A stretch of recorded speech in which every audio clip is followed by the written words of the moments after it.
Hey everyone, welcome back to another live podcast recording of the Engadget Podcast.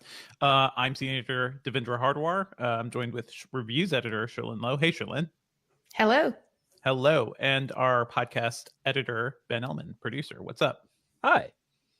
Hello. Hello, everybody. We're probably a little punch drunk and a little, we have not slept enough, all of us, but we are gearing up to talk about a little more Apple news later on today. We'll be bringing on Chris Velasco, who has some of the new devices in hand. He'll have the AirTags. He'll have the purple iPhone. So he'll probably be on around 11 a.m. Eastern. So stick around for that. Sherlyn and I will be going over news and other stuff for the podcast first. There's some news we missed, like Microsoft buying Nuance and stuff. So we will be diving into all of that. How is our chat room doing? Just want to say shout out to everybody. Yeah, that's a good reminder for me. I haven't opened it yet, but I'm going to. So we've got DJ's World currently in the chat. Dan's Berkmans. Berkmans. I think that sounds like a very European name. Currently in the chat, saying that they are using a iPhone 8 Plus, but they're thinking about moving to an Android smartphone. But they don't hate iPhone. Come over. So yeah, you can see the purple iPhone.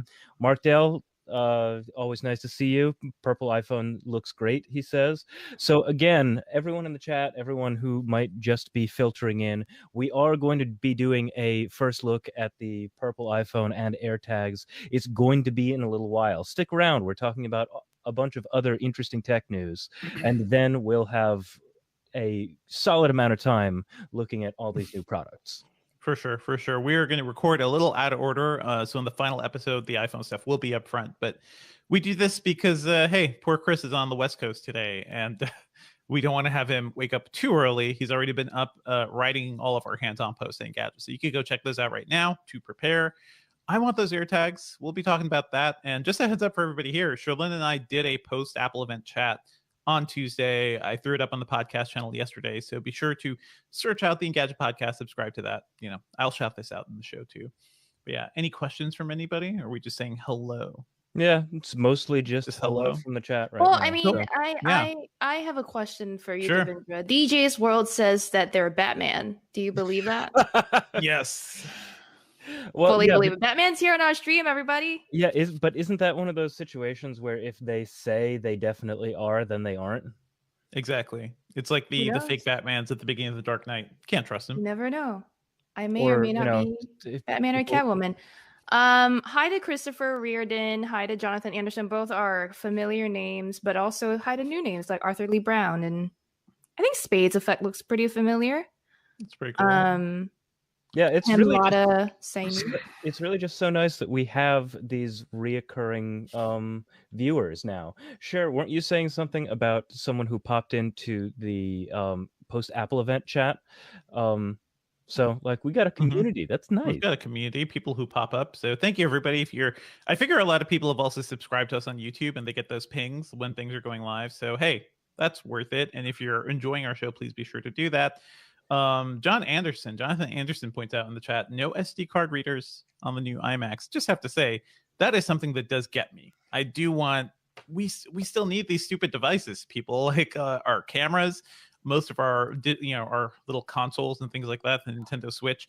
I'm happy when field recorders. Yeah, everything. I'm happy when something has like a micro SD card slot, but give me full size SD, because you could do a lot more with that. You could always throw a micro SD in an adapter, and get it in there. There's really no excuse not to have it on a freaking iMac. That's a shame. Yeah. Yeah, it's a big ass computer. Come on. That's how Apple should sell it. Here's your big ass computer. The big ass iMac. You have to pay me a little bit of royalties. Just So we won't be talking about Apple too much, just because a lot of our chat was already up. We already did that post event, but we will dive into some things, and certainly with V, we'll get his impressions on things. So you guys get here with the hands-on. If you're watching this a bit later than the actual stream, we'll try and put the YouTube link for the post-Apple event chat in the description. Yeah. So it's really easy for you to get to. Or you could just if you want to subscribe to the show. Yeah. On the podcast. If you want to walk around and listen to the post-Apple chat outside, it's also in the podcast feed. So let's just Pepperoni Dave. That was a familiar name for sure too, but David Liang. And also, we can get to this, but Chris Angelo Perez asks what our opinions and reactions are on the iMac chins. We did talk about that at length. We did talk about that. Don't like the chin. They're bad. It's 2021. Give a specialist. Gabrielle asks if I want an Hermes AirTag keychain. Yes or no? It does look nice. It looks very nice. I mean, you can get a $10 one on Amazon that looks about the same, right? It just won't feel as soft and supple as Hermes. Okay, we get to start the show. Yep, let's hit that news. Okay. So just again, everybody, we're going to do like a time jump as we're talking about the show. But so we will do. We're doing the intro, then the news. Okay. Yeah, just making sure. And we'll do another Q&A right before 11 a.m. Eastern, just to make room for Chris Velasco to come on. I think we're good. Okay. Let's kick off in 3, 2, 1. What's up, Internet, and welcome back to the Engadget Podcast. I'm Senior Editor Devendra Hardawar. I'm Reviews Editor Sherlyn Lowe. Today, we'll be talking about a whole bunch of news and also getting our first hands-on thoughts on Apple's new AirTags and the purple iPhone, I guess, right? Yeah, Chris Velasco, our senior mobile editor, is going to dive into all of those things. So join us for that. As always, you can find the Engadget Podcast on iTunes or your podcatcher of choice. Please leave us a review on iTunes. That's always super helpful. And you can drop us an email at podcast@engadget.com. We typically broadcast our recordings live around 10 a.m. Eastern, Thursday mornings. So join us, check that out, and you can participate in the chat too, and join us for some Q&A. Okay, so I'll leave the Apple opening thing for V. I'm hearing feedback. I'm hearing audio from somebody. Testing. I'm hearing myself, so just check my audio is pretty low. Volume. So okay, check your headphone volumes, folks. Okay, I'm gonna go straight to news roundup. So let's dive into some other news. There's something we missed last week, actually, which was kind of a big deal. Microsoft bought Nuance, the speech recognition company, for $19.7 billion. That's a lot of money for a company I think most people haven't heard of or pretty much only associate with Dragon, naturally speaking, even if you do. Just wanted to say, like, this is a big freaking deal, mostly because Nuance is a company that has been known in the voice recognition space for being kind of a bully.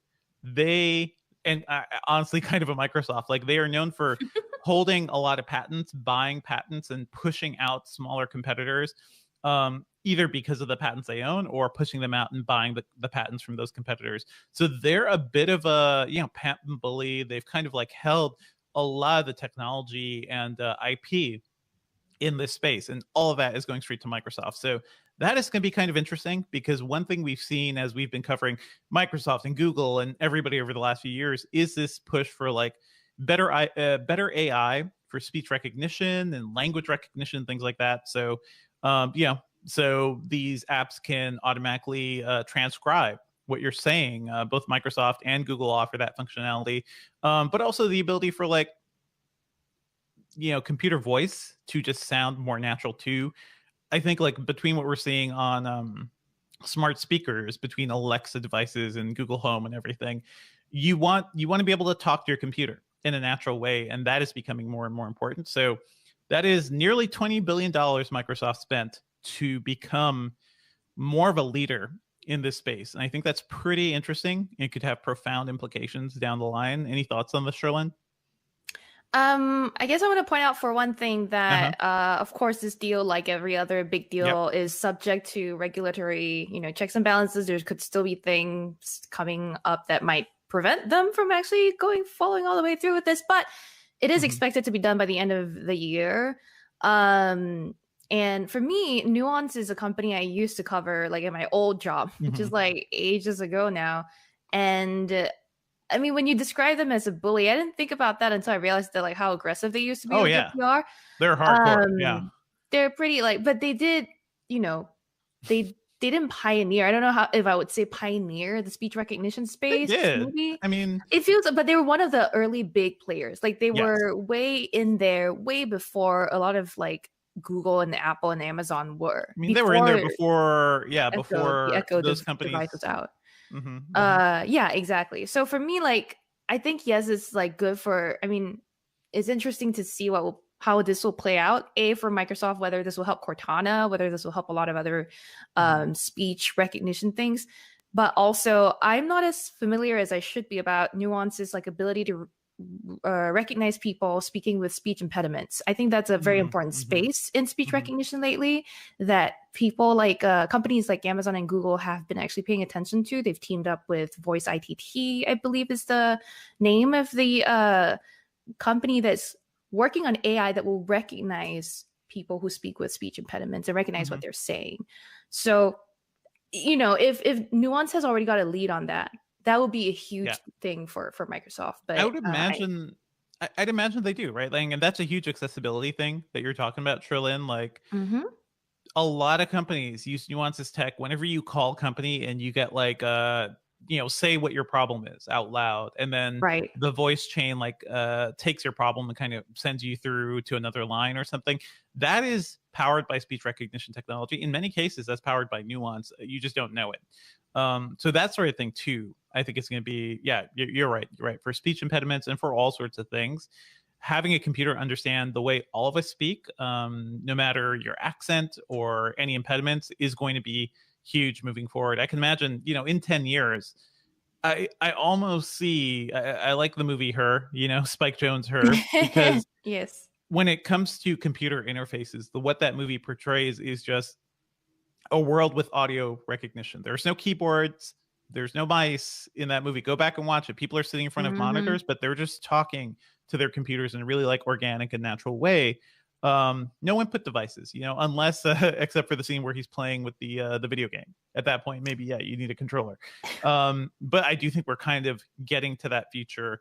This Microsoft Nuance deal, if it goes through, and I think it most likely will, this doesn't feel like a monopolistic thing in the way that a lot of other potential mergers feel like. So I feel like this is going to be something we'll look back on and think it's going to be a big moment in this space. Any other thoughts, Charlene? Like, what are you seeing from Google on this end? You mean on speech recognition? Yeah, voice recognition, because everyone is talking about their voice AI at this point. I mean, like Amazon, Google also recently announced that they're, you know, teaming up with Voice It or Voice ITT. Voice ITT, one word. Voice ITT, say Voice It, Voice ITT. And you know, they're the company that is using sort of AI to learn your unique speech patterns by using statistical modeling and machine learning. This is what the website says, which, by the way, sounds very similar to Dragon, which, as you were talking, I was looking it up. Dragon, which is Nuance's one of Nuance's many speech recognition apps. The Dragon Anywhere dictation app also learns a person's voice and supposedly becomes more accurate over time, and is one of the apps that a website called Disability Horizons recommends as among the top dictation apps. So, you know, instead of partnering with Voice It or Voice ITT like Google and Amazon have done, Microsoft seems to have just gone ahead and bought Nuance, which brings with it not just these like speech impediment, you know, skills, speech recognition skills for people with speech impediments, but all of that extra like good everything stuff that they already have.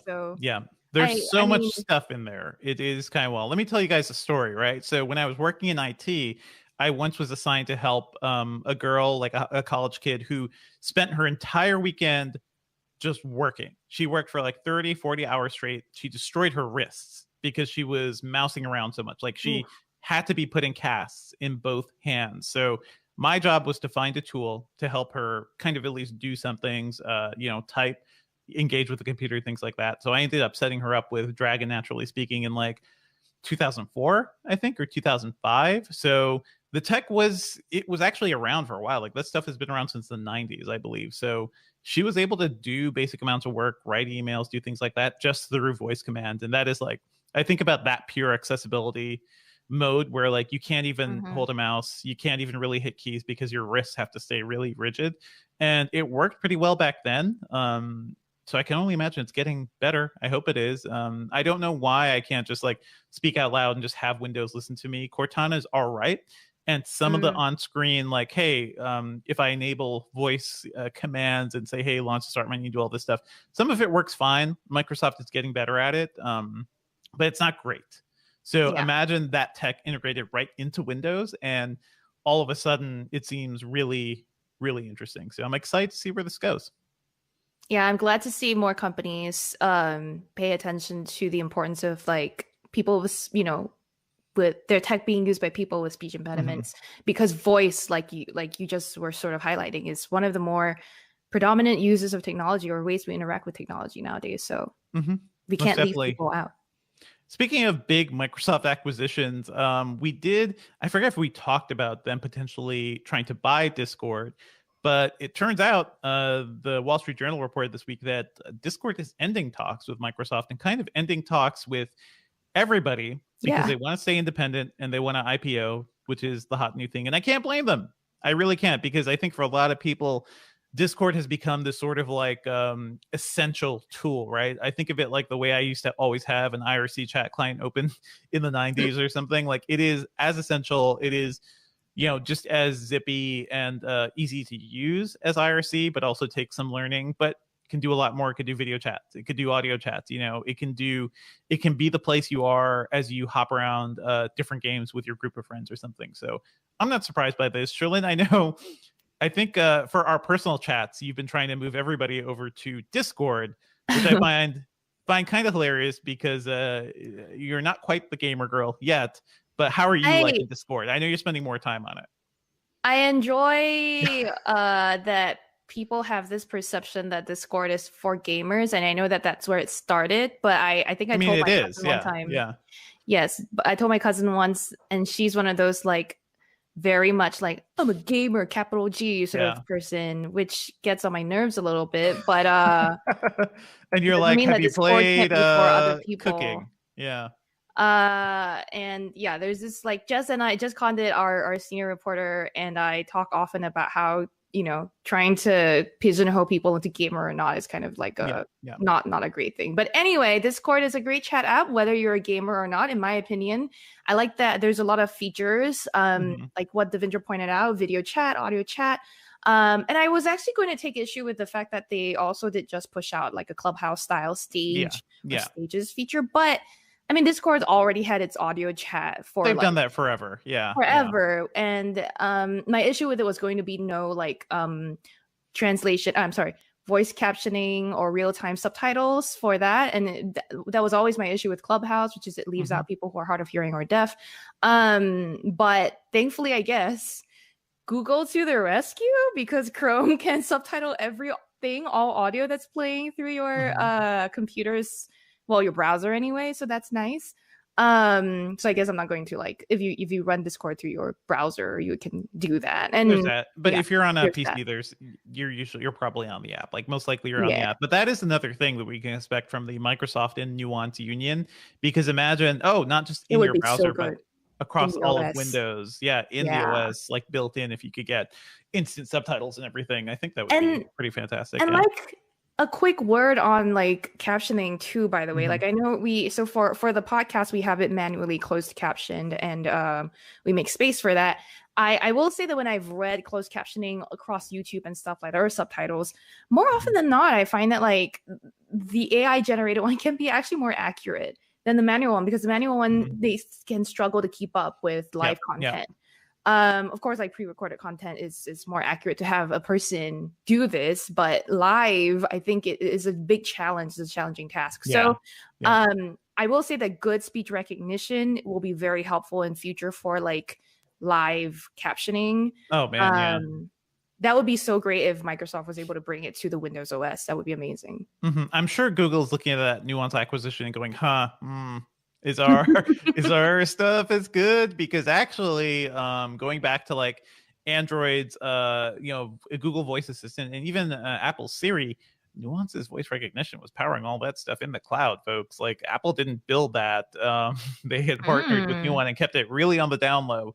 So yeah, everyone's kind of relying on Nuance, and now Microsoft has that Ooh, it's going to be, I think it's going to be interesting. We'll see. Discord, I think, is probably better off staying independent. Yes. I think Microsoft is a much better company now than they were like 10 years ago. I've just been covering them very closely. Under Satya Nadella, like they've grown a lot. They've done a better job of bringing in other companies. But they are also a company that already has so many things. Like people are bringing up Microsoft Teams in our chat. And I'm like, yeah, I mean, Teams, not quite the same thing, but Teams is in a similar space. And I don't know if Microsoft quite knows how to juggle all that. And Discord, I think, will probably... Go ahead. I was just going to say, it's also like, how many things does Microsoft want to buy in 1 week, right? Like Discord, Nuance, come on. I know you have money. But like, they can. They're try to buy TikTok. $2 trillion. $2 trillion. Microsoft can afford. They're after the youngs. They're clearly after the youngs, right? Discord the youngs and TikTok. And the olds in the cloud, and basically. That's but so yeah, if Discord stays independent and the IPO, like they'll probably be worth a lot more than what Microsoft would pay. And I may think maybe they're getting to the point where like, okay, let's build our value up even more because we're an essential tool for so many people. And then when somebody wants to buy them, maybe it'll be much more than whatever Microsoft was offering. I think the story was $10 billion. It could go higher if they built up their own value more.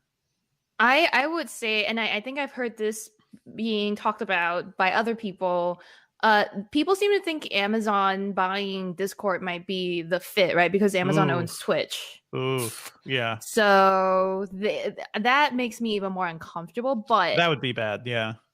Imagine the ads for shopping in your Discord channels. Ooh. I think like we do need companies like this who are just like, nah, we'll keep your $10 billion. We'll go it on our own. Just looking at the state of communication right now, Discord has such a lock on this market. There is no other game communication tool that is so strong. And then that is the core market. And then they could bring in other people and casuals and things like that. Casuals like me, and I'm loving it because it reminds me of MSN Messenger that the rest of the world used except for America. It reminds me of that in part because you can't do like things like change your status or whatever. That's AIM and MSN used to do that, but it can do like, oh, what are you playing on Spotify? What game are you playing? And it's like a status indicator, I guess, under your name. Other things did that. Other things did that. I know, but I guess most of the chat apps I use these days don't, right? Like Discord is the most popular it's built for that purpose. It's built to show what you're gaming and share with the world. It was really all about ICQ back in the day, right? ICQ or no, like Trillion ICQ, and those IRC. IRC. Well, also the apps like Trillion, which also were able to like bring in all the multiple services. Like that's where I was. Because I had like all the little dots for my AIM friends, my MSN friends, and things like that. I used AIM Buddy, I think, to pull in all of the different services. I forget what service I used. What's old is new again, because in so many ways, Discord is just IRC vibes all over again. Yeah, IRC vibes, baby. In other Microsoft news, I just want to shout out something really quickly. Xbox Cloud Gaming, they are now sending out invites to subscribers, Game Pass Ultimate subscribers who are on iOS and Windows PCs. And that's really interesting because so far that's been a service that lets you play games over the cloud if you have a controller. Really, it's only been for Android devices, so Android phones and tablets. Now it's going to be a lot more open. We've talked about this before. I think for a lot of people, this opens up games in a new way because you don't need an Xbox. You don't like Trillion. You can go and subscribe to this thing, and whenever they fully open it up, play a game pretty decently in your browser or on an iOS device if you had one. Right now, you could just do it on your Android stuff too. So kind of like it's not earth-shattering news because they haven't opened it up to everybody yet, but it is happening. I think this is going to be a big deal for Xbox Cloud Gaming. Sony has some stuff. Sony has remote play, but so does Xbox at this point. This is going to be an interesting battle, but it just seems like Microsoft is doing all the right moves for Xbox Cloud Gaming. I'm really digging it. They're so smart about a lot of these things. Any thoughts here, Sherlyn? I guess I'll try a game out. Try a game. Controller. Yes, I can send you a controller. Yes.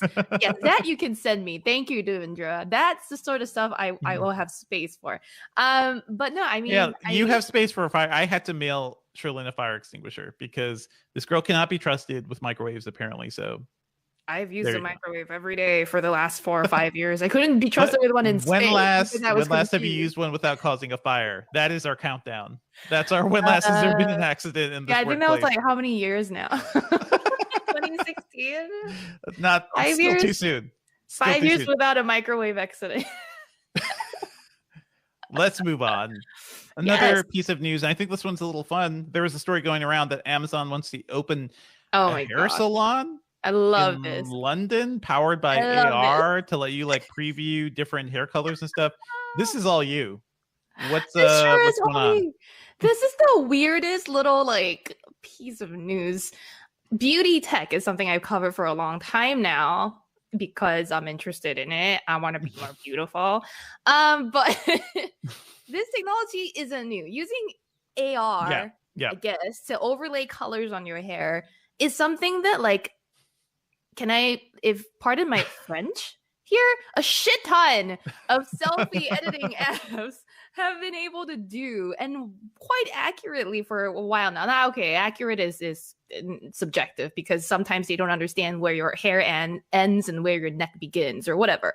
But basically what Amazon is doing here is a real physical location, a salon, with these like mirrors that have iPad look like things or maybe Fire tablets mounted on them. Would have to be, yeah, it would have to be to run an app that will, apply these colors on your hair, so you get a sense of like what the color will look like before you sit down and pick it with your hairstylist. And like, as a person who goes and spends hours in a salon just to get like her hair the right color, and as a person who has not 4C or more like 3C hair, I know how, like, my hair is coarse, my hair is very dark, my hair is thick, and I have a shit ton of it.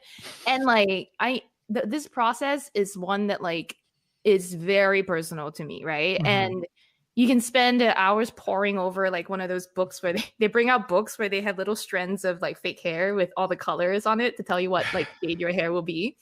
It's got a lot to do with what the base color of your hair already is, first of all. Like if you have light hair, it's easy for you to achieve lighter colors.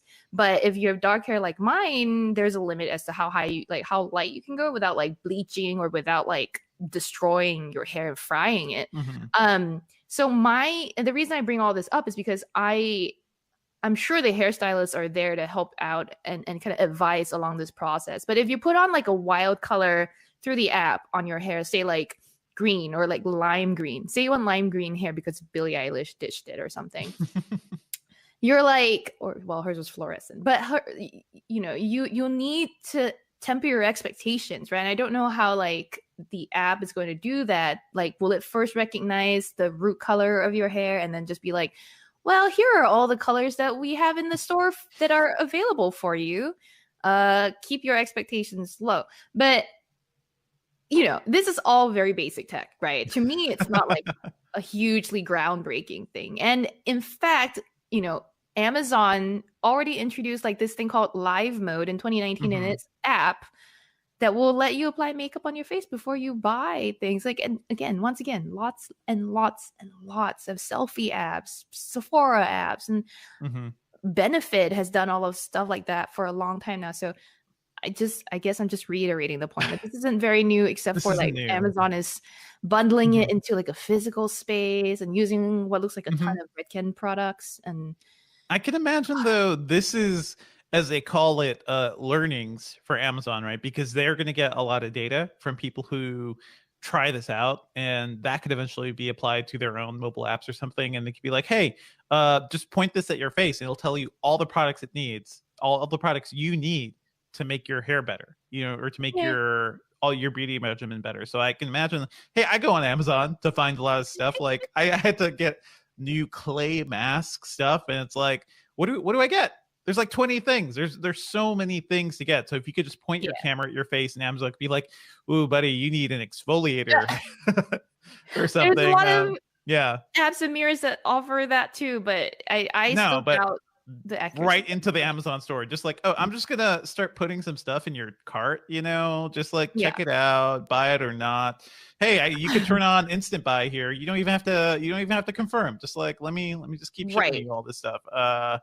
To point out, I mean, that's a good thing to just kind of point out, right? Like similar to Amazon's checkout list, grocery stores, the salons will have or the salon anyway, will have QR codes that you can scan to buy items. So for example, you want to buy like a serum or a heat protective spray before you leave the salon, you can just scan a QR code and see the product page on the Amazon site. So there's that level of convenience there, because for me, when I want to buy conditioner or whatever before I leave the salon, I either have to pay and buy it in person or, go to their website, which is something I did recently because I went for my one pandemic haircut. And I was like, I'll support you. I'll buy your hair products. And I had to visit their website or something. And, you have to enter. They didn't have any. So the salon didn't have stuff in the store you could just walk out with? They did, but I bought some. And then they were also like, if you want to refill or support us, we're running this special sale on our website. I'm just like, hey, that's pretty good. Actually, local businesses, if you have a favorite local business and you want to support and you don't want them to die because of the pandemic, please check these things out. Oh no, my light went off. Hold on. I will stop hating on the AR salon and wait till I see it and see how much these AR dye jobs cost before I evaluate or judge this service, even though I'm pretty judgy right now anyway. But right now, right, all my life. Yeah, let's go on. Next story is all you, whatever you want. Yes, I mean, I'm going to continue to be judgy, but about a different company. Hey, did you know that Fitbit has a super stylish tracker that it just launched this week called the Luxe? In case you couldn't tell from the name, it's very luxe. This is a tracker. This is not a smartwatch. So it's very much basically very similar to the Fitbit Ultra that I believe back in 2018 or 2016. I'm trying to remember the year now. 2016 perhaps, and then that was the Fitbit Ultra, and that was Fitbit trying to do a stylish tracker, a stylish band. And even back then I was unimpressed. It's not stylish. It was just a blockish round thing. Blockish and round, are they oxymorons? Anyway, sure. Yeah, but this is a very basic tracker. It costs $150. It's already available in the US. We haven't seen it in person, so it's really hard to say if it is so-called fashion forward and effortlessly chic, because that's how Fitbit described its new tracker. But the way they've designed it, here are all the processes and the names of the processes that Fitbit says it used in developing its most elevated tracker. There was a metal injection molding that created the stainless steel case for the Luxe, as well as a metal vaporizing technique for a polished finish on the gold and platinum options for the case. So, lots of metal vaporizing and injection molding techniques here. Lots of metal, to make the case just look a little more round and jewel like. Again, haven't seen this in person. I want to stress, I might eat all my words right now or later when I do see it in person. But based on the pictures, it's a Fitbit tracker. I don't really, it's bound by certain limits. The photo has it around very silky looking cloth. So therefore it is more luxurious because of that. You can only wear it with silk. Yeah. That was my favorite thing. I of all the pictures I could have chosen to put as a lead image for that story, I chose that one because I was like, Fitbit's beautiful tracker is so beautiful. They had to do this billowing sheet of silk around it. That's how you know it's luxe. That's how you know. So where's my I don't feel like you can call any of these things chic until it's actually the fabric, right? So where is my smart silk? Things like that. You've checked out the smart jean jackets and things like that, Trillian. Yeah. more stuff embedded into clothing, I think will be cool. But yeah, this doesn't seem super exciting, I'd say. Yeah, I mean, again, I'll have to see it in person. I will say a lot of the features for that price, $150, are very similar to the Charge 4. And the Charge 4 is more square looking. It's more, again, like I said, blockish before. The Charge 4, though, has built-in GPS, whereas the Lux does not.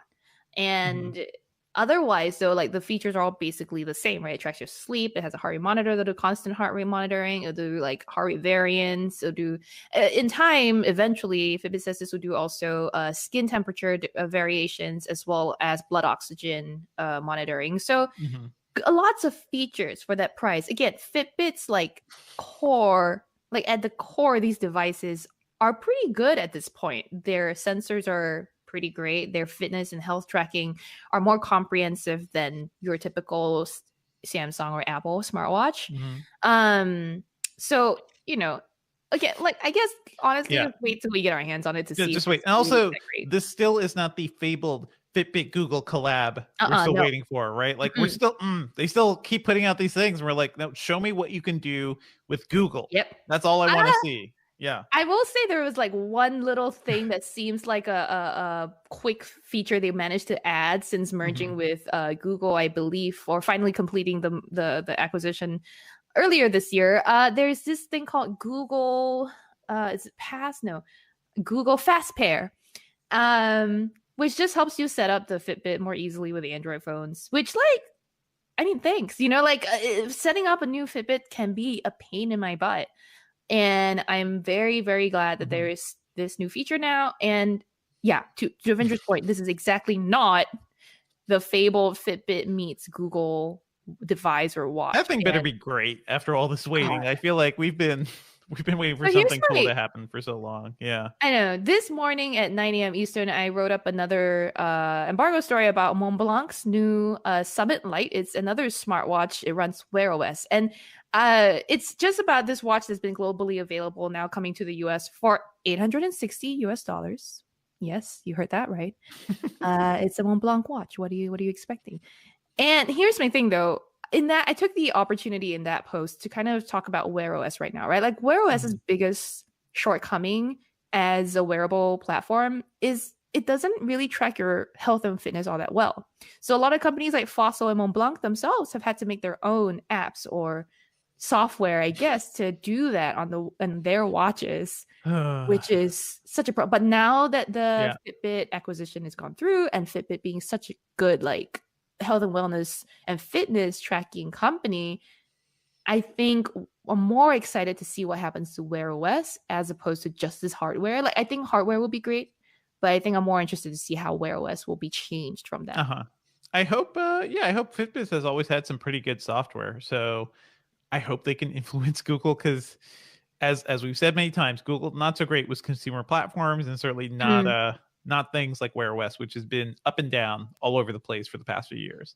Yeah, I'd be very curious to see how this turns out for them, honestly, like for both of them, because what will be that, you know, where will they butt heads on and where will they both agree with each other? It'll be fun to see. Yeah. Cool. All right, let's move on to what we've been working on. I want to throw out another shout out to the Surface Laptop 4. I'm finishing up that review right now.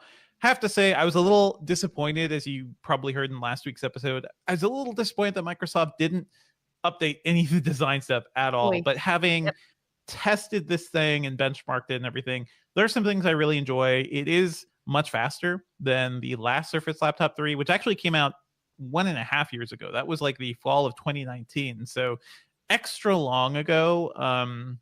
And this one, the one I'm testing, is the 50-inch model with the AMD Ryzen 4000 series chip. So not their new Zen 3 5000 series chips. I'm really sad that those aren't in there, but this AMD hardware is still pretty good too. I was able to play Overwatch in like 1080p with high settings. On a thin and light gaming laptop, or not a gaming laptop, but a thin and light laptop like this. That's pretty impressive, and that means like it can run most games, pretty well at that resolution, probably even at the native resolution too. So that's good. The keyboard is still great. I just wish Microsoft would like modernize the design a little, but I'm more warm to it right now, mainly because that keyboard is still so good. Like it feels so, it has such like nice key travel and depth and responsiveness, and it's so spread out. Like my fingers just feel like they are, every time I put my wrists on that computer, I feel like I just got to type. I got to like, my fingers got to move because I have to feel that great actuation in those keys. I also got like, I think like over 16 hours of battery life too, which is pretty good because the last one I got 8.5 hours or so. So not as fantastic. So it just seems like it is more of a complete package. It is probably everything I wanted in the Surface Laptop 3 a year and a half ago, but it's still nice to see. Like it's still pretty competitive. It's just not the most stylish design around, you know. I kind of like it, but it's outdated. It's getting a little old and boring. I mean, so it is, but you know what? I also have like the MacBook Air M1 side by side, and that also still has chunky bezels around the screens, you know. It is not like XPS 13 level bezel-less yet. So even Apple has this problem too. So I give Microsoft some credit. Also, the one I'm testing, the 15-inch weighs like 3.4 pounds, which is pretty reasonable for a 15-inch laptop, because the MacBook Pro 15-inch weighs 4 pounds. The XPS 15 weighs 4.5 pounds, and you can really feel the difference when you're holding these things. So like when it comes to walking around with the computer all day or traveling with it, something this light and thin, you know, it's noticeable. Yeah. R.I.P. So I like it more now. Gram. If it's still around, I don't know if when LG shut down mobile, it also they gave up on mobile. They have not given up on computers yet. I've never liked the way the Grams feel. Like they were so light that they were basically flimsy. Yeah. But they were still. I mean, they were impressive feats of like technological impressive feats that I would never tell anybody to buy, because you don't want your PC case to flex. You have fans and moving parts in there. You don't want to like bend it wrong and have something get jammed. So no, you want a solid case, please. Yeah. Anyhow, while you work on that, I am, you know, people are aware there is a Samsung event next week on April 28th. I will be preparing. Are you freaking kidding me? Another one. Yeah, I know.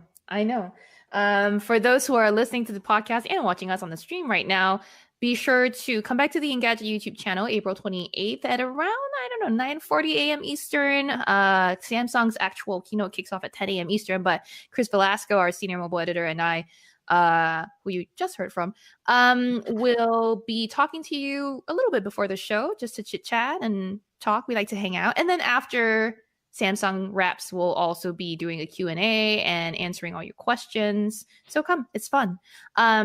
But I'm also working on, I hinted at this last episode, but I didn't want to give it all away. I am in the midst of reviewing the Razer Anzu smart glasses. These are the eyelashes I have on for our stream right now are way too long for these glasses. But these are this is Razer's answer, I guess, to or take on Amazon's Echo frames. So these are basically glasses with clear lenses, which will now you're playing music. Now you're playing music. Yeah. they that's what they do. They play music. They play whatever. And there are a few differences, right? Oops. Let me just. Oh, damn. Okay. There are a few differences. One, price, right? This is $50 cheaper than Amazon's Echo frames and around in line with the price of the Bose frames. The shape and the style are very similar to Amazon's as well. I'm going to have to do a closer head-to-head to see what the battery life similarity is. But this also, because it's Razer, has a game mode that offers low latency audio when you're playing. I've been testing that. Not what I want to be wearing for audio. You're not. Yeah, I mean, this only works with like your laptop and your phone. So not the biggest like. And also the game mode, I believe, only works on your phone. So really more for mobile gaming. I've tried it out there. Stay tuned for the review for all your thoughts. Hey. But we will be shooting the review video for this later today. So keep an eye out in the next couple of days. We will have the full review for you. But that's what I'm working on in addition to my secrets and Samsung prep. There you go. Oh, all right, done. Holy crap. Yep. I'm just going to let this run. I freaking hate everything. Anyway, hate it all. This is why you don't want glasses that play music, people. Oh my god. Between segments, can we get a track ID? Yeah, what was that? Oh, can we get a track ID, Sherlyn? Hate Me by Ellie Goulding. It's not K-pop, which is saying something for me. I usually have K-pop on. If I'm wearing glasses and I want to have like audio, like let's get that bone conduction tech going so nobody can hear what I'm listening to. You know, like just have it channeled to my brain. I try it. I feel like that tech might be a bit harder to embed. It is. Yeah, exactly. So until we have chips in our heads, okay, that can accept that feed. I've tried aftershocks and they just don't feel good for me. Like bone conduction, the vibration feels weird for me. Yeah. No, that tech is not there yet, but I do feel like I want that to be better, just for true full wireless sound. Okay, Sherlyn, let's move on to our pop culture picks. What do you have to surprise me this week? This is like old school pop culture. This is like old timey. So I can remember a few weeks ago, I was getting very nostalgic for Flash games. Okay. Flash was retired. Which are all dead now. Yeah, all the Flash games are dead.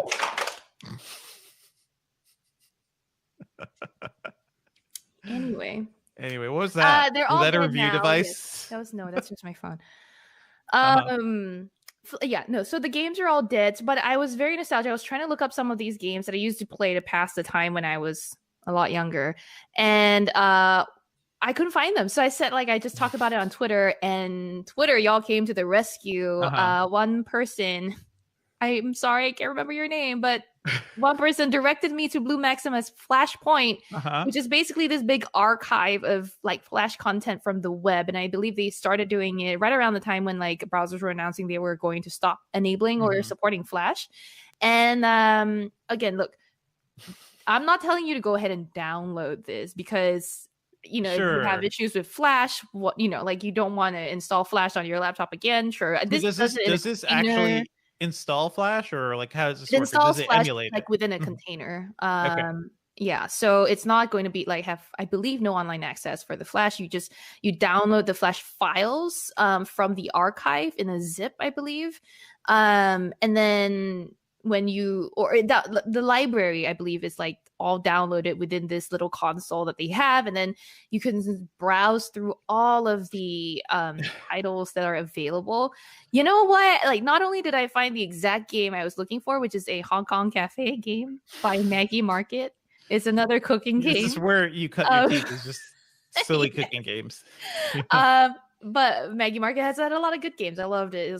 She's a Hong Kong game developer way back when. But there's also other stuff I came across, which is like this archive is amazing. There's like a left panel for lists of like things like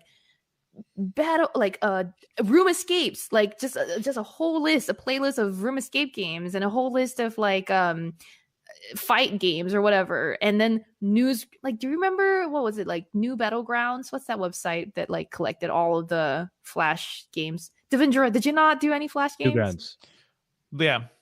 Yeah. Newgrounds. I think Ben was saying it's Newgrounds, or is it? Yeah.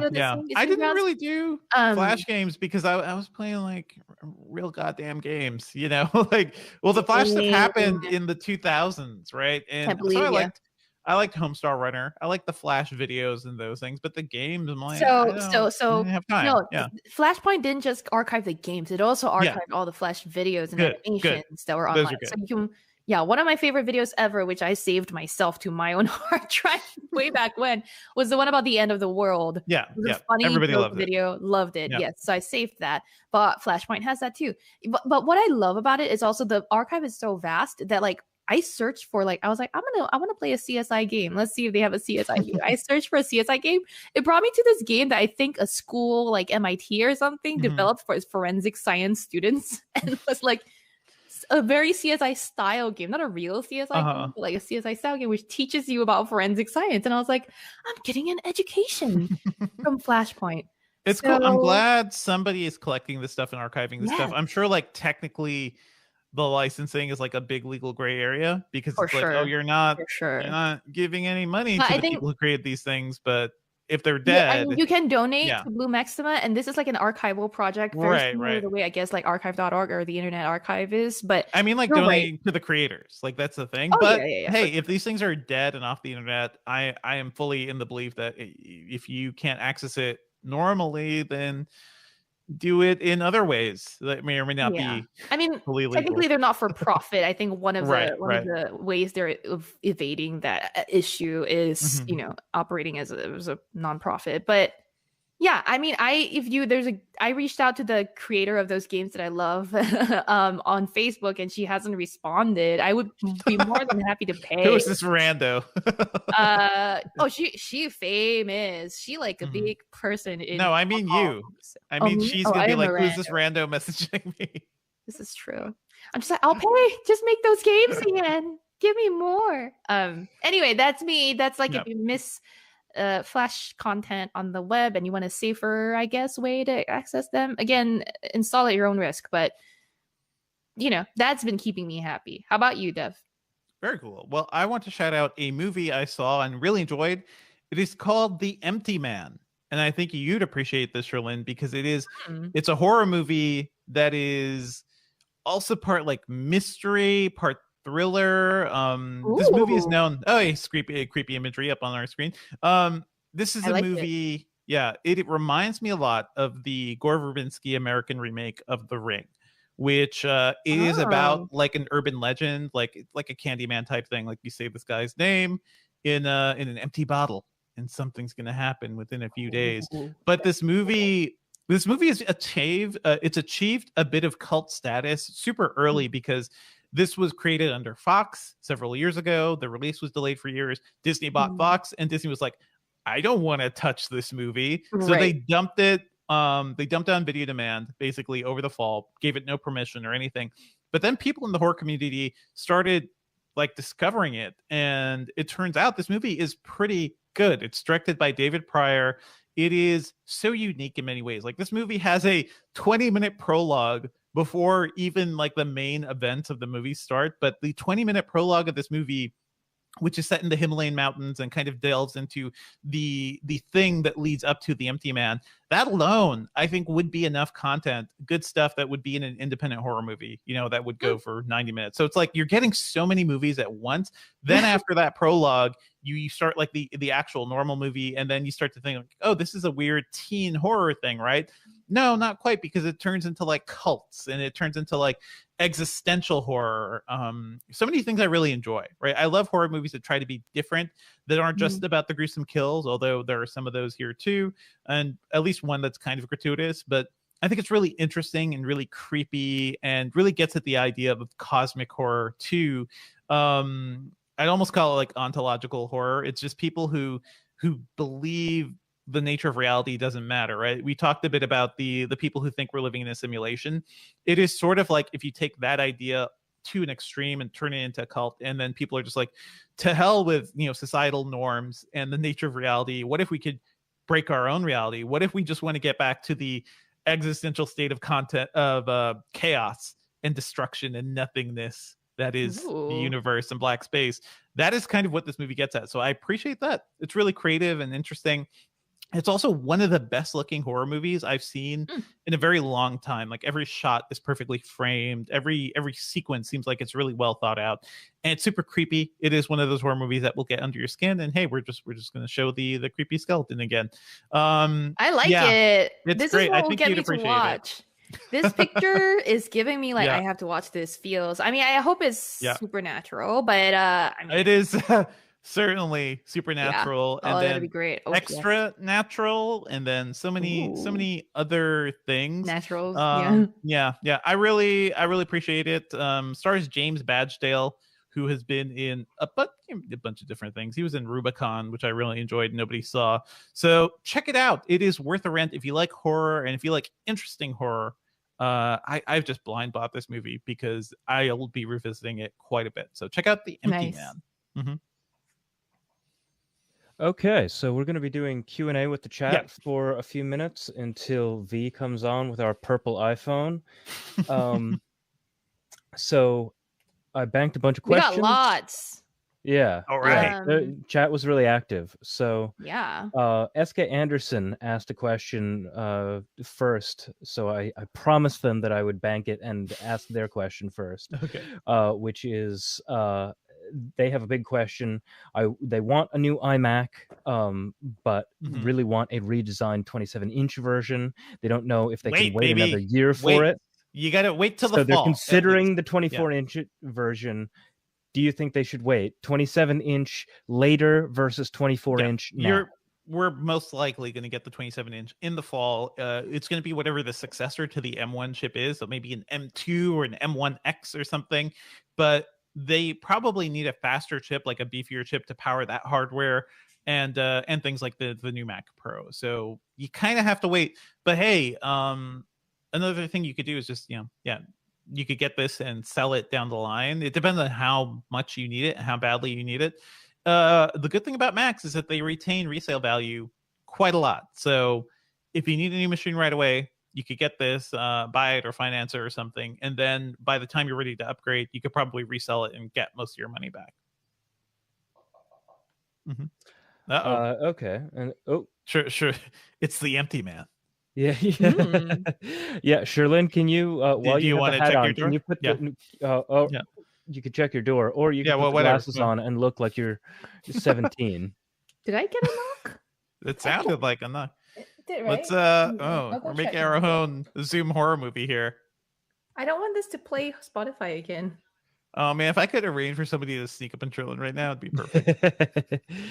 Yeah, so I'm really not like, it's definite. You're giving me 17-year-old vibes. I'm not sure if it's I'm not sure if it's a current 17-year-old or a 17-year-old from like 2000. From when I was actually 17. Yeah. All 17-year-olds now look like Billie Eilish, so I'm sorry, Sherlyn, you don't count. Yeah. No. Oh no. I think your door is opening, Sherlyn. Stop it! Yeah, don't do that. Don't do that. First of all, you guys are underslept. This was a really rough week. Do not do that. Do not point it at the skeleton entering Sherlyn's room.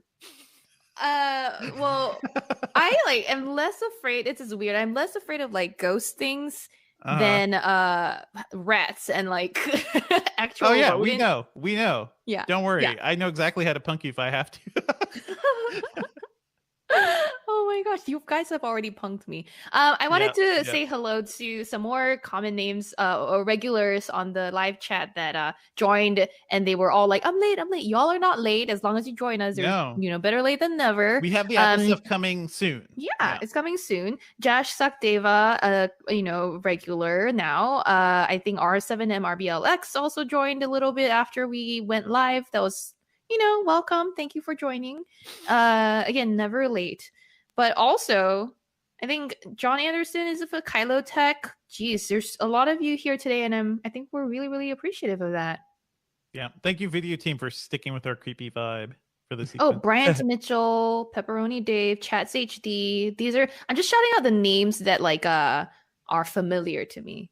And also want to point out that Chris Reardon mentioned that Euphonia on Google is and this was when we were having the speech recognition discussion, but Euphonia on Google as a speech recognition app. Euphonia, I'm not sure what that is. Yeah. I trust Chris Reardon's recommendations, but I'll have to check it out.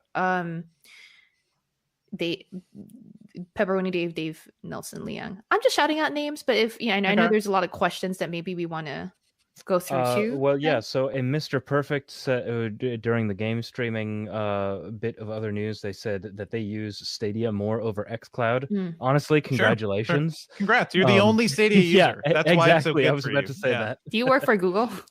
Yeah. Do you work for Google? Because if you do, that would make way more sense. I have the Amazon Luna stuff in a box here. I haven't even opened. So there are so many solutions right now. So the key is to find what works for you.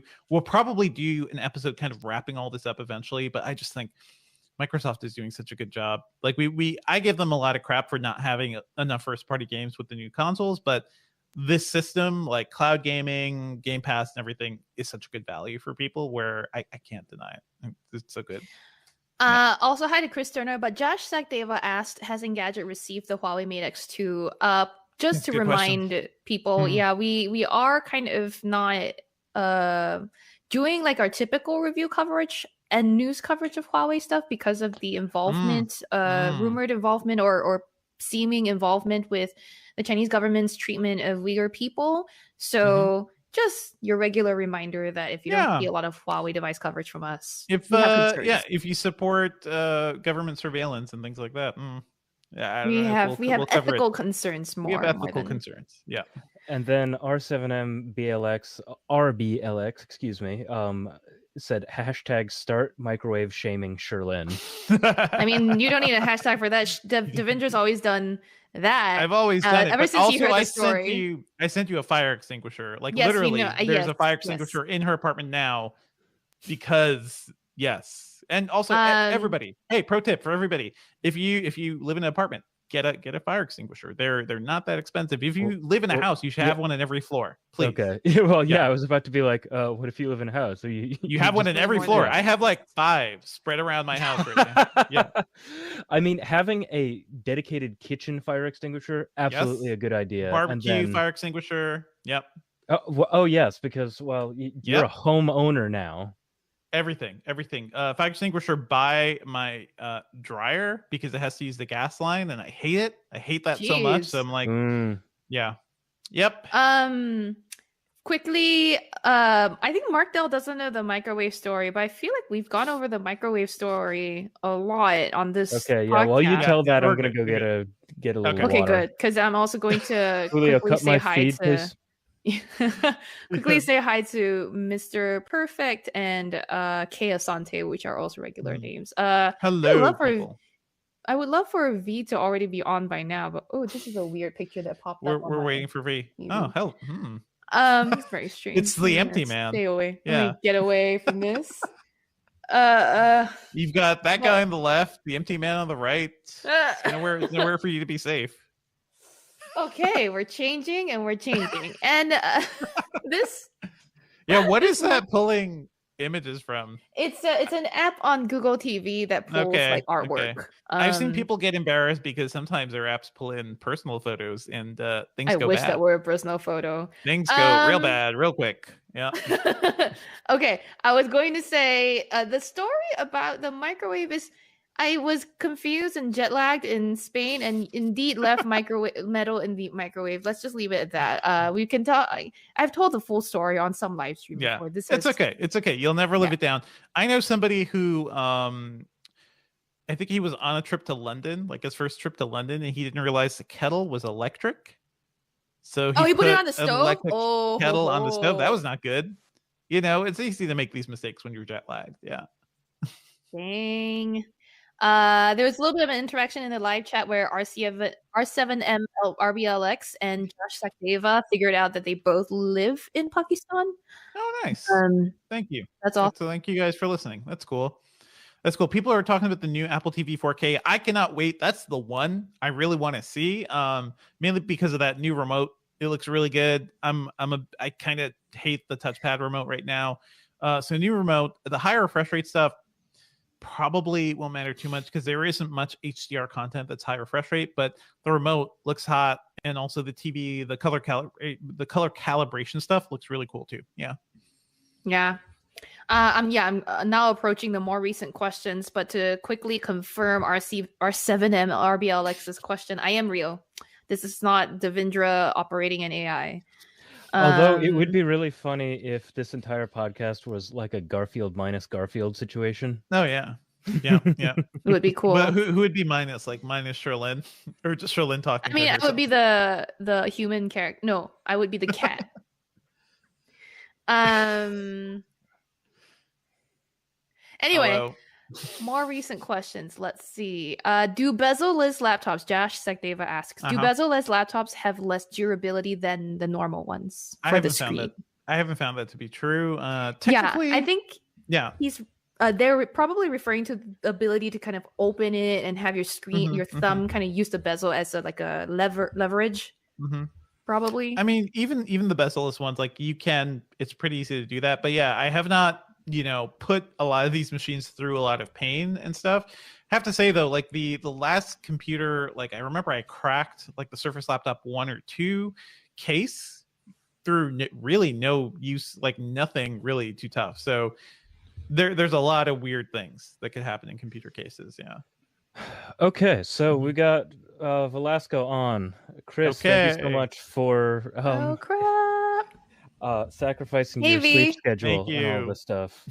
Are you recording on your side? I am just about to start. Okay. Apologies in advance. Thank you for traveling with your microphone or having a microphone. I brought my microphone. I brought my webcam. I feel like this looks kind of okay. That said, I am in a hotel room above Fisherman's Wharf, so there will be buses and stuff. And I will do my best, Ben, to mute when I'm not talking to keep everything clean. It's fine. Oh, you know what? You don't. Well, yeah, like mute your mic for the stream, but don't do anything to the recording. I can just deal with the recording. Got it. Okay. So I am rolling now. Quick shout out to I keep saying shout out. Quick shout out to damn it. What was I trying to say? Oh, Daniel Cockane says I'm looking squad today. This is a reference to when we used the word squad about 70 times on a stream. We're very yeet right now. Like I got my pullover hoodie. Mark Dell says Chris is looking smooth and baby faced. Smooth. Thank you. Not actually correct. You just kind of want to rub it. No, I want to rub the head, like just fuzzy head. Well, well, you moved, so sorry, but I can't. You lost those privileges. Speaking of hair, I don't want to take us too far off topic, but Sean, were you wearing the hat because you cut your own bangs yesterday? So V messaged me at like 1 a.m. yesterday for some work-related thing. It was midnight, and he was like, "Sorry for the late text, fam." And I was like, "It's okay. I just finished trimming my bangs," and I did just finish trimming my bangs. My problem is like when I don't get enough sleep, my hair just is very stiff. Mm-hmm. I know it's weird, like a weird connection, but that's what I believe. So I've been wearing the hat. I will show you the front of it now, but it's a freebie hat from Hispanic Heritage Month, which is not this month. But it's good to have hats. Yeah, so it helps me keep my bangs down. You know, I used to do that when I had super long hair too. Like my hair used to get like really poofy, and so like right after I came out of the shower, I would just like put a beanie on, and then that would a lot of people do that. Immediately? Is that a thing? Not immediately, but like I would let my hair dry a little bit so the beanie wouldn't just be soaked. And then put it on so there's so much good hair product, guys. Crazy. Come on. Anyway, let's actually take a look at this purple iPhone. Yeah. All right, let's we'll introduce you and bring you into this section. Okay. Let me just pull up the show notes again. I have all these links. Okay. Okay, back to the first segment of the show. Strap in, everybody in chat. Let's move on to our first segment. Talked about some of the new Apple hardware, the purple iPhone, the AirTags, and Chris Velasco, our senior mobile editor, has joined us to chat about it. Hey, Chris, how's it going? Hey, guys. I missed y'all. This is fun. I'm tired. Yeah, we're all very tired this week. I think, as we said at the top of the show, how are you surviving right now? What's up? I'm good. You know, this should be Apple's probably last online only launch event. So I'm sort of enjoying it for what it is. I'm looking forward to like getting back to the Steve Jobs Theater next time a thing happens, and then like pigging out on In and Out when it's all over. But for now, I think everything went pretty smoothly. Although the event was pretty packed with stuff. I think we had like 4 or 5 announcements within the first 10-15 minutes. So yeah, breakneck pace for sure.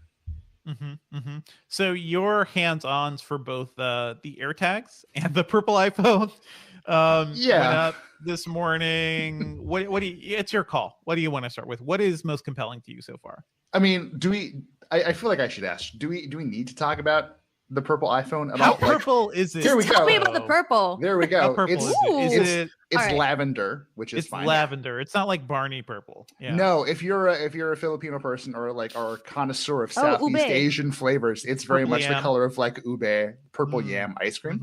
But like you know me, like my reputation at Engadget is if I can make 200-word story, 1,000 words, I will do that. But I literally couldn't. It's just a purple phone. It looks nice it is basically the exact same purple as the purple iPhone 11 from, I guess, last year. Time no longer has any meaning.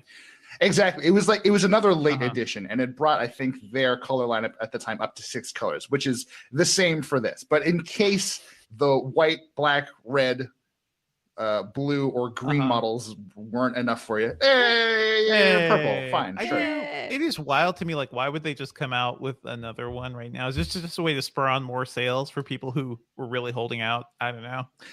That definitely feels like it, but it almost also feels like they're adopting kind of like an Apple Watch approach to some of these things. So, like, you know, for those who don't know, Apple will release a slew of new like Apple Watch bands and accessories seasonally, all just to sort of tie into like whatever the cool colors and looks are for that part of the year. So, I mean, we've got a pastel purple. It's spring, like Easter. Okay. I forget if Easter happened, but like this is like an Easter adjacent. It has. Like thank you. There are reasons to sort of justify this, and I personally could get behind the idea of more regular sort of color variant releases seasonally, but color drops.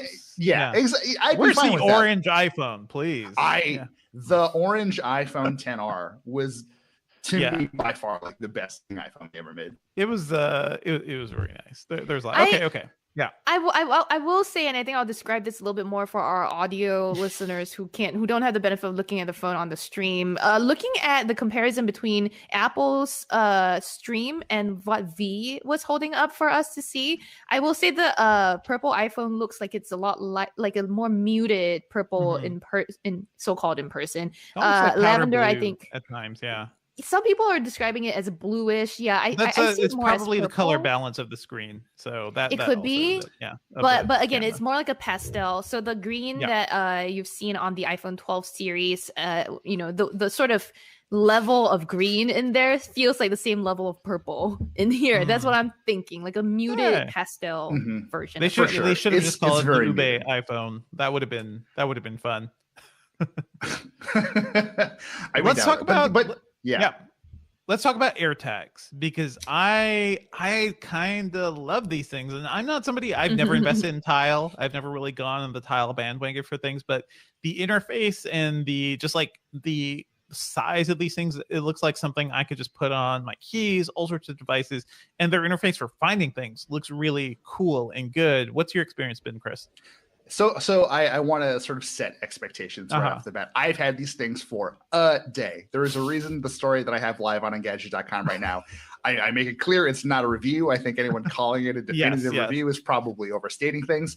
But the experience so far has actually been really good. I want to break it down into two sort of main subjects. First up is the design. And I appreciate some things about it, and there are some things about it I don't like. I actually have a couple here. Apple sent me ones that were monogrammed. You can have emoji and certain like initials sort of printed on the outside of the AirPod, but they gave me ones with other people's initials. So if your name is Jordan Guthman or Rebecca Jones Taylor, I've got AirTags Jason for you. Gurdon. Let me know. I guess Jason Gurdon, exactly. So there are a couple things I like. They're relatively small. They're a little bigger than a quarter. They're about the size of like those little buttons that you'd probably see pinned to someone's lapel or their backpack. But they are completely easy to open. You just sort of twist the back. That reveals the CR2032 watch battery. So these things are rated for about a year's worth of use. Once that's done, you walk down to a drugstore, you jump on Amazon, you order a multi-pack of these watch batteries, and you're basically good for another couple of years, which is actually really quite nice and more consumer-friendly than I'm generally.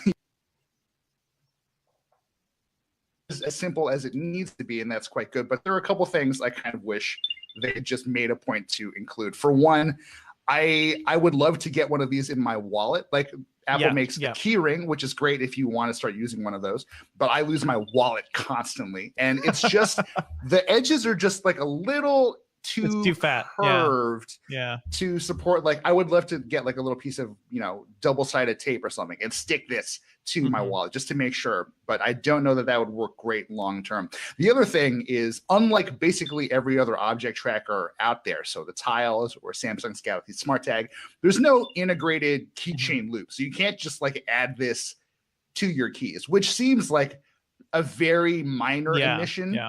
but it is also a very Apple omission, right? Is it buzzing for you, Chris? Because I'm hearing some beeping. Sorry, yes. So that's the alert tone that it makes when you sort of put the battery back in. It starts making sound. And I will say the speaker on this thing is surprisingly loud, and that is huge.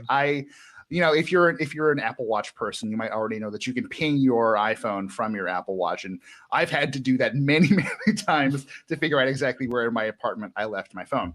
I was concerned that the speaker in these guys wouldn't be loud enough, because these are obviously very small devices. The speakers themselves have to be physically very small as well. But I was testing this out in Oakland with our great video producer, Liv Aprescu.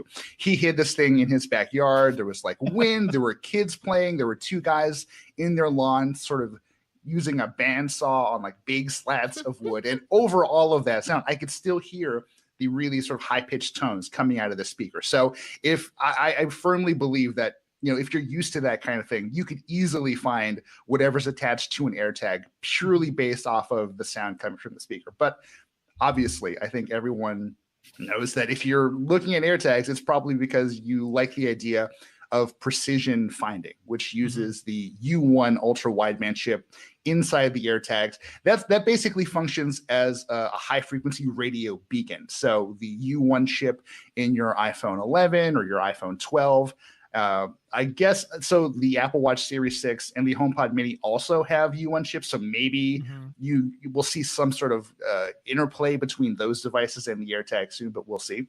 But you can use any U1 equipped iOS device right now once you're running the iOS 14.5 update to just you'll just get visual on-screen directions. Like once you've set this thing up, which is again dead simple. It is as easy as setting up your AirPods.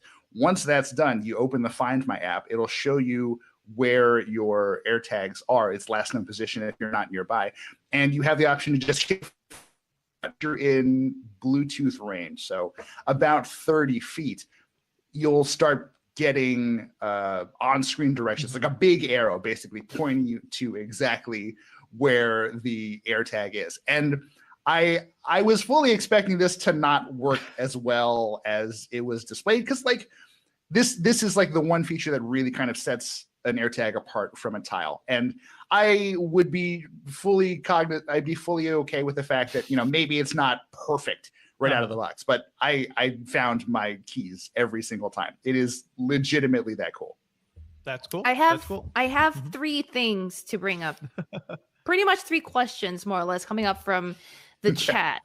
One, a couple people, I believe Josh Sakdeva and Kylo Tech, both brought up the fact that since the battery is removable, couldn't someone who found your misplaced belonging or lost item just remove the battery to prevent you from recovering it? I will also point out at the same time that Mark Dell later then said that, well, someone who wants to steal your stuff could also smash your Tile tracker with a hammer. So almost a moot point. But V, does Apple have anything built in to prevent the wrong person from removing that battery? I actually think of the ability to remove the battery as a net positive. Tier this. If some find a way to take your stuff. The nice thing about Find My network would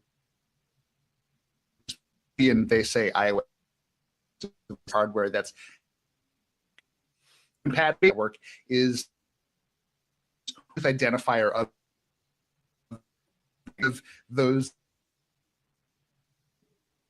that information is routed to you. So unless the wallet or whatever with an AirTag attached, immediately, there's a half decent chance that the location will get picked up through the network, and you'll get a pretty rough sense of where the thing is. That obviously doesn't guarantee that you'll get it back, but it's something. Can we take that back just a little bit, V? I think the last 30 seconds You're dropping in and out. Was dropping in and out. Just can you encapsulate that basically? Like, what is your thought against people potentially taking out the battery and stealing it? So sure. Okay. So if someone wants to steal your stuff, they're going to steal your stuff. The one thing Apple kind of has working in its favor here is that the AirTags are connected to what's called the Find My network. That's a network. It's basically a large mesh of devices, up to, Apple says, close to 1 billion iOS devices plus third-party hardware that's now compatible with that network. So if someone grabs your stuff, or if they pick it up somewhere and it passes nearby one of these devices, the last known location of the AirTag will get routed back to you via iCloud and that mesh of devices. So unless the person who has taken your stuff or plans to take your stuff has removed the battery immediately, there is a pretty decent chance you might get some kind of hint as to its location. But then again, if they wanted to steal it, they could definitely just take it. Right. Yeah. I will say the plus of having the battery being removable here is I will say the plus of having the battery being removable here is in the rare and perhaps extremely unsettling situation where someone decides to slip one of these on you without your knowledge to track your location. If that is the case, and Apple is very aware that this is a possibility, the AirTag will sort of move. If it's moved, it'll make a sound if it knows it's not near its owner. It hasn't been near its owner for a while. And once you sort of notice that that's happening, you can just pop out the battery, and whatever tracking was happening is no longer happening. Or you can smash it with a hammer, like Mark. Or you can smash it with a hammer. I think that's more fun. Yeah. Or also, I believe, because I was writing out the news post, I believe there's also, you can use an iPhone or an NFC-enabled phone to disable tracking on any tracker that's not yours on your person.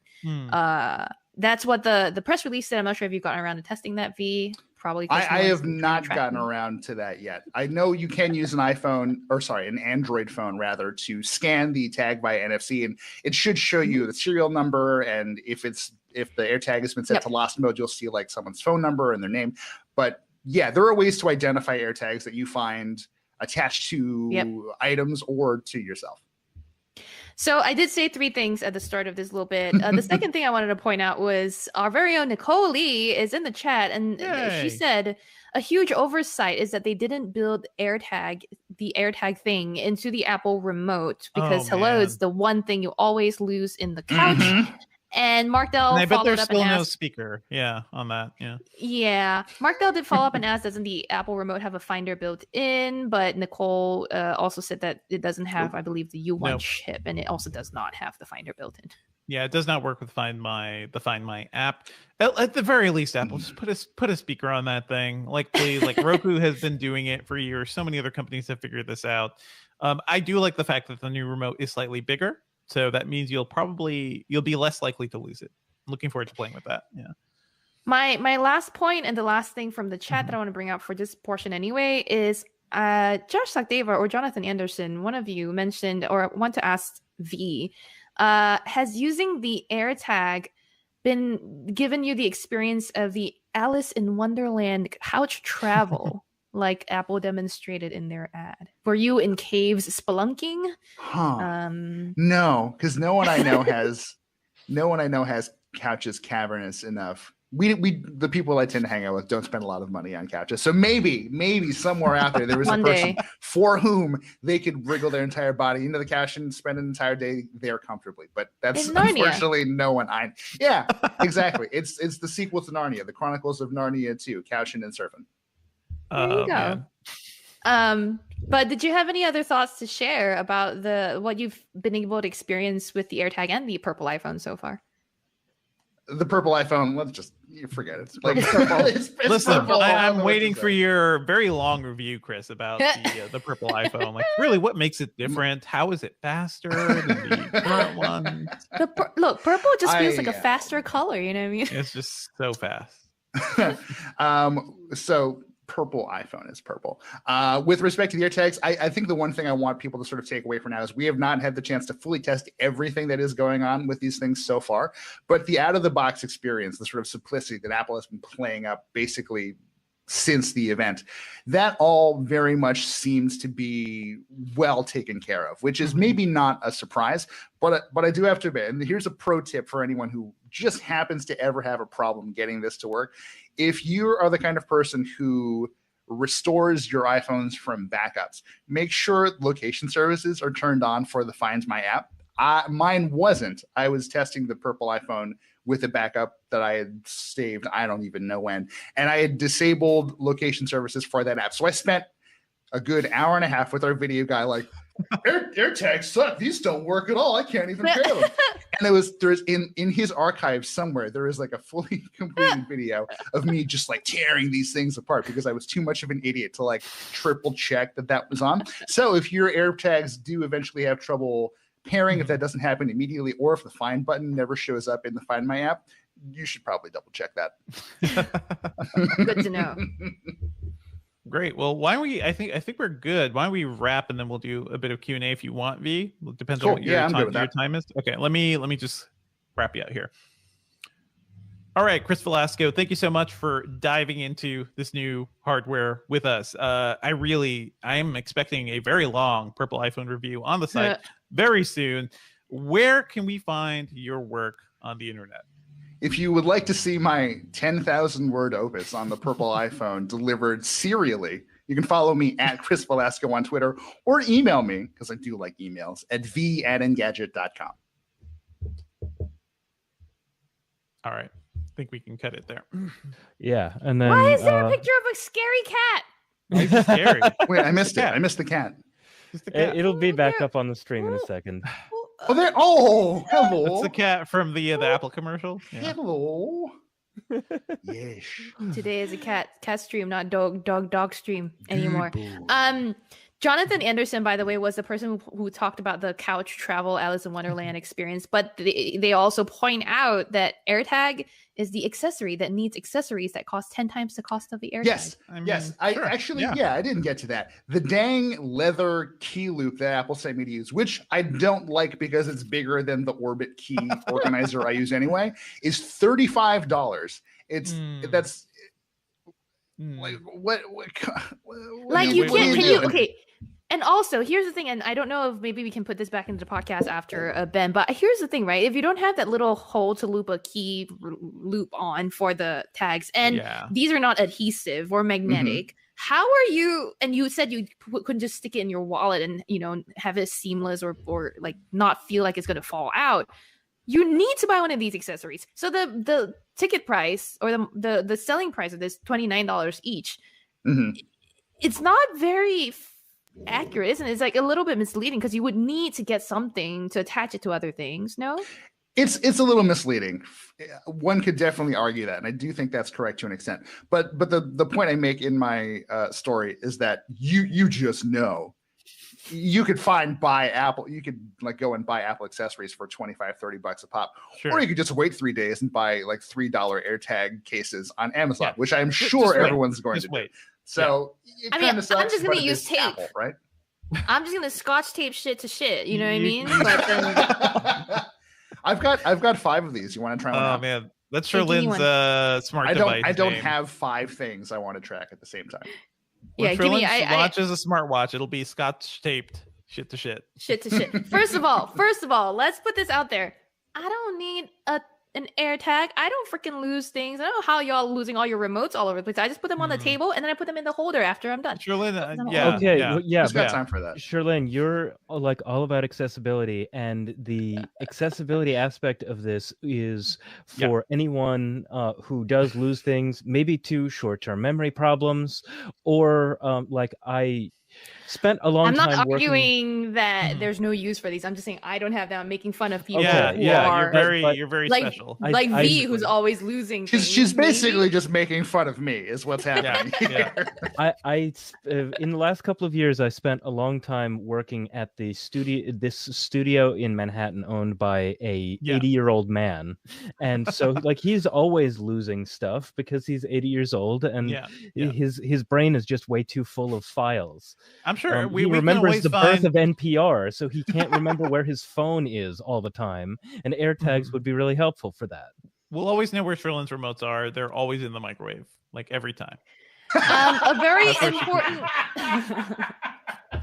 Don't remind V of the microwave. Do people know that story?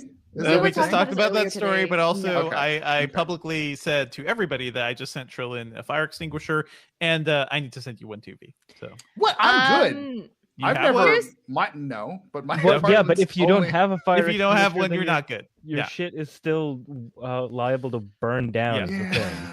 Okay. Anyway, V and I will talk about this offline. But here's an important question from the live chat. What's the cat's name? You know? the cat from the video, from the AirTag commercial. The cat just now that was showing up on our live stream. Now I know that Engadget replied saying AirCat. Happily, so, I don't know. Welcome to season 2. Possibility. Tim Apple.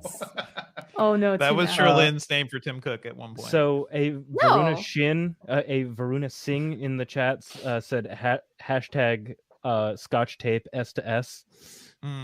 Okay. Also, Varuna said while V was giving us our review of this, just said, "Is it bussin' though?" Like, is it a tasty product? I'm not sure if it's a tasty product, but the poster formerly known as Pepperoni Dave said that this is actually the purple iPhone is actually the taro bubble tea iPhone. Oh, good one. I knew there was another specific Asian poll that I could have gone for, and I just didn't have it when I was writing. I apologize. I mean, ube and taro are almost the same thing. They're both like yam-like products. So. Yeah. They're both yams. Keep your boba safe, names. Everybody. Oh yeah, Filipino. Yeah. Someone else. I apologize for not being able to shout you the name out specifically, but there were actually a couple people who said that this is like the Jimi Hendrix limited edition Purple Haze. Purple iPhone. Haze. Very much so. Despite the fact that it is actually more powder blue, like the pictures that I saw were more of a deep purple. Mm-hmm. More smoke on the water, less grape angle for sure. Less like periwinkle. It kind of looks periwinkle. Another word I wish I had at my disposal when I was writing this stuff last night. Oh, I was gonna say when you write your 10,000, it's not a satisfying kind of purple. When you write your 10,000 word essay on this, we need you to come up with 700 different ways to say purple. Yeah, that's actually the review. Is just like purple. 700 different words for purple. Purple. It's going to be every dictionary listing for every hue of purple that exists. Yeah, everything that says purple is the purple iPhone. Score 90. And then a review card that says 80 something. 85. 80 purple. Just like everything 85. Else we reviewed. 10,000. No, I just scored something 94. It was great. Did you? All reviews and no sleep make Chris a dull boy. Oh man. All right. Man. Are we good with Q&A? We gotta wrap this. We gotta go on with our lives here. I need to do the outro recording. Yeah, I know. But we can boot you, Chris, so you can go take a nap or whatever you need to do, and we'll wrap up this episode. All right, okay, man. Yeah, make sure to send me that file, please. Because I especially like the fact that you got the cute little AirTag noise in there. I was like, oh, did he like leave a phone on? That's going to be annoying. This is actually a feature. You got to hear what the AirTag sounds like. Do you want just like that sound isolated, Ben? So we could do a little plug with it. Yeah, sure. Little something for the end of the episode. I know. All right. So I stopped recording. Let me roll again. Yep. But you could do this after you hang up. Just get some fun. All right. Yep. Then I will send you that too, Ben. Cool. Have a good one. Get some rest. Thanks, bye. All right, and thank you, chat. We are just going to wrap things up here. Yeah, because everybody's tired. We'd love to do a bit more Q&A, but we're also tired. Do you want to do the outro, Sherlyn? Yeah, I got it. Yeah. Okay, so hit it. Well, that's it for the episode this week, everyone. Thank you as always for listening. Our theme music is by game composer Dale North. Our outro music is by our very own Terrence O'Brien. The podcast is produced by Ben Elman. You can find Devindra online at Devindra on Twitter and talk about movies and TV at the /Filmcast. I'm also going to be starting a podcast all about Trillin's fire safety. If you want to send me all your different ways to say the word purple or all the things I should look up in Flashpoint, you'll find me on Twitter at Sherlyn Lowe. Email us your thoughts and feedback at podcast@engadget.com. Leave us a review on iTunes if you're enjoying the show, please. And subscribe on anything that gets podcasts, including Spotify. Okay, yeah, we're in good shape. Do we need to do another Q&A? I think we've had a lot of Q&A time. Yeah, we've had a lot of... Let's see. No, I think everyone's saying bye. Yeah, bye, yep. bye. Everybody's saying bye, so we're gonna say bye. Thanks for. And thanks, video stream. Yeah, thanks Daniel Cockane, John Anderson, Mo A, Pepperoni Dave, R7M RBLX, Mark Dell, Kylo Tech. Or we don't have I can poop twice a day here. Varuna. Yeah. Oh yeah, I can poop twice a day. I was thinking about that too. Anyway. Yeah. Oh yeah. So I should thank the video team. Yes, so, please. Yes, the stream comes to you via our video team, which is led by Kyle Mock with Owen Davidoff, Julio Barrientos, and Luke Brooks. But it's powered by everyone in the chat, especially today. Chat was really great today. If you stuck around this long, come on, rate the show on iTunes. Anyone who's watching this knows that we live in a world of algorithms more than the average person. So help us out with the algorithm. Come on. And we'll see you next week.